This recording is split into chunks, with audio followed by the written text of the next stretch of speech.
অতিরিক্ত যাত্রী হিসেবে লঞ্চের ছাদে ভ্রমণ করবেন না, অতিরিক্ত ভাড়া আদায় করবেন না, বৃদ্ধ মহিলা ও শিশুদের প্রতি যত্নবান হন।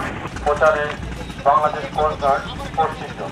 কোস্টগার্ড যে আমাদের যে নিরাপত্তা দিচ্ছে, আমরা ঈদের সময় আমরা নির্বিঘ্নে নিরাপদে আমরা যাতায়াত করতে পারছি। আমরা গন্তব্যস্থান যাইতে পারতেছি, তার জন্য আমরা কোস্টগার্ডে ধন্যবাদ জানাচ্ছি। কোস্টগার্ড এই মোংলা নাওয়ার ঘাটে ওনারা যাত্রী সাধারণের জন্য কাজ করতেছে, লিফলেট প্রচার করতেছে যাতে আমরা সাধারণ জনগণ নির্বিঘ্নে যাতায়াত করতে পারি।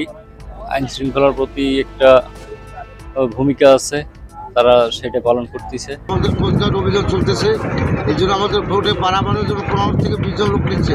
এরা বেশি ভাড়া আদায় করছে না। যে কোনো দুর্ঘটনা এড়াতে কোস্টগার্ড সবার জন্য নিয়োজিত আছে। যাত্রীদের নিরাপত্তা নিমিত্তে নৌপথে বাংলাদেশ কোস্টগার্ডের অভিযান চলমান আছে। যে কোনো প্রকার দুর্ঘটনা বা কোনো যাত্রী পানিতে পড়ে গেলে তাদের উদ্ধারের জন্য বাংলাদেশ কোস্টগার্ডের ডুবুরি দল সর্বদা প্রস্তুত আছে। সব মশার বিরুদ্ধে সুরক্ষা দিতে এলো বসুন্ধরা এক্সট্রিম অ্যারোসল, মশার বিরুদ্ধে এক্সট্রিম সুরক্ষা।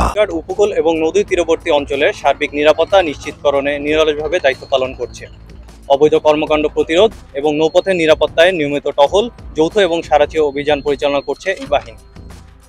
পবিত্র ঈদ উল ফিতর 2025 উপলক্ষে গত 24শে মার্চ 2025 হতে বাংলাদেশ কোস্টগার্ড পশ্চিম জোন খুলনার রূপসায়, কয়রায়, নলিয়ান, বাগেরহাটের মোংলা, শরণখোলা এবং সাতক্ষীরা জেলার কৈখালীর গুরুত্বপূর্ণ লঞ্চ, খেয়া, ফেরি ঘাটসমূহে জননিরাপত্তা প্রদানের লক্ষ্যে বিশেষ টহল, জনসচেতনামূলক মাইকিং, লিফলেট বিতরণ, সন্দেহজনক ব্যক্তি ও বোট নৌযানসমূহে তল্লাশি এবং যাত্রীদের ব্যাগ স্ক্যান সহ অন্যান্য নিরাপত্তামূলক কার্যক্রম পরিচালনা করছে।